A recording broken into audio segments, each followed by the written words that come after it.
बच्चों, आज इस वीडियो में हम कक्षा 10वीं के गणित विषय के वृत्तों से संबंधित क्षेत्रफल अध्याय 11 की चर्चा करेंगे। आपने पिछली कक्षाओं में पढ़ा था कि वृत्त क्या होता है। एक निश्चित बिंदु से निश्चित दूरी पर स्थित बिंदुओं का जो बिंदु पथ है वह वृत्त कहलाता है। और इसमें आपने व्यास और त्रिज्या के बारे में पढ़ा था। केंद्र से परिधि पर स्थित किसी भी बिंदु को मिलाने से हमें त्रिज्या प्राप्त होती है। अब यदि हम त्रिज्या को दुगना कर देते तो हमें व्यास प्राप्त होता है। यहाँ पे हमने ए और बी तक की जो दूरी है उसको हमने व्यास माना है। अब चूंकि व्यास की बात हो रही है तो सबसे पहले यहाँ पे हमारा पॉइंट है व्यास। व्यास हमेशा त्रिज्या का दुगना होता है। व्यास बराबर 2 गुणित त्रिज्या। या यहाँ से त्रिज्या ज्ञात करना हो तो हम इसे लिख सकते हैं त्रिज्या बराबर व्यास बटे 2। 2 का हम पक्षांतर कर देते हैं तो हमें त्रिज्या ज्ञात हो जाती है। अब यदि हम वृत्त के क्षेत्रफल की बात करें तो ये पूरा वृत्त से जो घिरा हुआ क्षेत्र है इसका क्षेत्रफल कहलाएगा। पिछले वीडियो में हमने वृत्त का क्षेत्रफल ज्ञात करने की चर्चा की है। तो जो वृत्त का क्षेत्रफल होता है वह होता है पाई आर स्क्वायर। तो इसे हम लिख देते हैं बराबर पाई आर स्क्वायर, जहाँ पे आर त्रिज्या कहलाती है। तो त्रिज्या हम इसे आर से डिनोट करते हैं।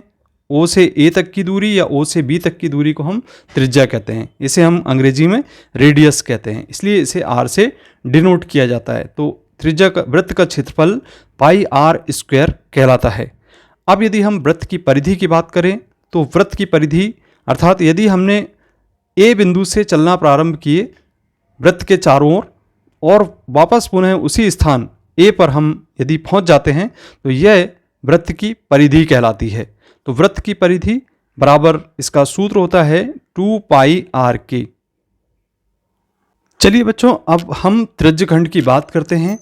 तो त्रिज्यखंड से तात्पर्य है कि जैसे कि यहाँ पे हम देख रहे हैं ओ केंद्र वाला वृत्त है और 2 त्रिज्याएं हमने लेकर रखे हैं। तो जैसा कि आप देख रहे हैं यहाँ पे 2 त्रिज्याओं के बीच में जो घिरा हुआ क्षेत्र है, एक ये वाला क्षेत्र है जो छोटा दिखाई दे रहा है और एक ये बड़ा दिखाई दे रहा है। यदि हम यहाँ पर कोण लेते हैं और इस क्षेत्र को देखते हैं तो ये हमारा यदि P बिंदु है और यहाँ पे कोई बिंदु Q स्थित है, तब इस स्थिति में हम इसे पढ़ सकते हैं APBO। तो इस क्षेत्र से जो घिरा हुआ क्षेत्र है वह लघु त्रिज्यखंड कहलाता है और AOBQ से घिरा हुआ क्षेत्र जो हमें बड़ा दिखाई दे रहा है उसे हम दीर्घ त्रिज्यखंड के नाम से जानते हैं। अब आइए बात करते हैं इसमें त्रिज्यखंड के क्षेत्रफल की। तो हम देख रहे हैं 2 प्रकार से यहाँ पे त्रिज्यखंड के क्षेत्रफल ज्ञात किए जा सकते हैं। एक तो लघु त्रिज्यखंड का क्षेत्रफल ज्ञात किया जा सकता है जो कि छोटा क्षेत्र दिखाई दे रहा है, और यहाँ पे जो बड़ा क्षेत्र दिखाई दे रहा है दीर्घ त्रिज्यखंड का क्षेत्रफल। लघु त्रिज्यखंड के क्षेत्रफल को समझने के लिए हम यहाँ पे इसे कोण ले लेते हैं थीटा। और इस क्षेत्र यदि हमने यहाँ पे P बिंदु ले रखे हैं तो APBO का क्षेत्रफल जो त्रिज्यखंड का क्षेत्रफल कहला रहा है उसे हम लघु त्रिज्यखंड के क्षेत्रफल के नाम से जान रहे हैं, जहाँ पे कोण थीटा है। तो इस प्रकार से जो लघु त्रिज्यखंड का क्षेत्रफल हो गया वह थीटा बटे 360 गुणित पाई आर स्क्वायर होगा। वृत्त के केंद्र के चारों ओर 360 डिग्री का एंगल तैयार होता है। तो इस एंगल को तो हमने थीटा मान लिए थे, और ये जो 360 डिग्री का जो एंगल था उसमें से हम इस पोर्शन को थीटा को कम कर देते हैं, अर्थात इसे लिखेंगे 360 ऋण थीटा। तो जो कोण होगा ये वाला, ये कोण 360 ऋण थीटा के बराबर होगा। यहाँ पे हम बिंदु Q ले लेते हैं। तो जो हमारा दीर्घ क्षेत्र है AOPQ, ये दीर्घ त्रिज्यखंड का क्षेत्रफल, इसका क्षेत्रफल हमें कुछ इस प्रकार से लिखना होगा। थीटा के स्थान पर हम लिखते हैं 360 ऋण थीटा बटे 360 और गुणित पाई आर की घात 2। तो इस प्रकार से हमने देखा कि जो दीर्घ त्रिज्यखंड का क्षेत्रफल होगा 360 ऋण थीटा बटे 360 गुणित पाई आर स्क्वायर। कुछ इस प्रकार से भी लिखा जा सकता है पाई आर स्क्वायर ऋण त्रिज्यखंड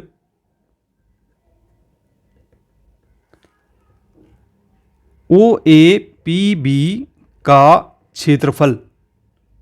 तो दोनों तरीके से लिखा जा सकता है। ये लघु त्रिज्यखंड का क्षेत्रफल हो गया OAPB का क्षेत्रफल, या लघु त्रिज्यखंड का क्षेत्रफल। तो दोनों तरीके से आप दीर्घ त्रिज्यखंड के क्षेत्रफल के सूत्र को लिख सकते हैं।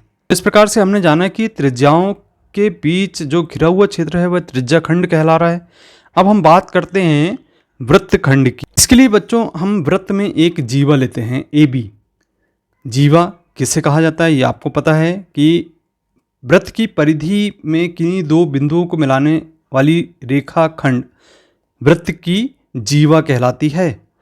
अब बच्चों यहाँ पे जो हमने जीवा खींचे हैं इसके कारण वृत्त दो भागों में विभाजित हो गया, जिसे हम क्रमशः P बिंदु और Q बिंदु के नाम से यहाँ पे दो बिंदु ले लेते हैं और जानते हैं APB इस क्षेत्र को लघु वृत्तखंड के नाम से जानेंगे।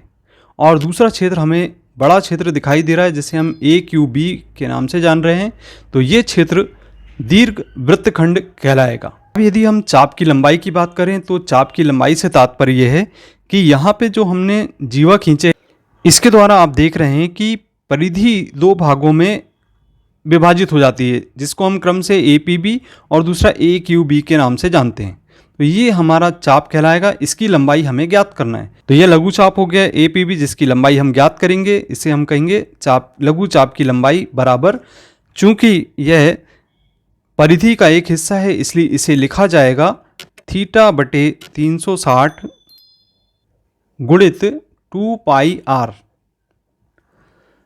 और यदि हमें दीर्घ चाप की लंबाई ज्ञात करना हो तो हम इसे लिखेंगे 360 ऋण θ/360 गुणित 2πr, जैसा कि हमने क्षेत्रफल में लिखा था।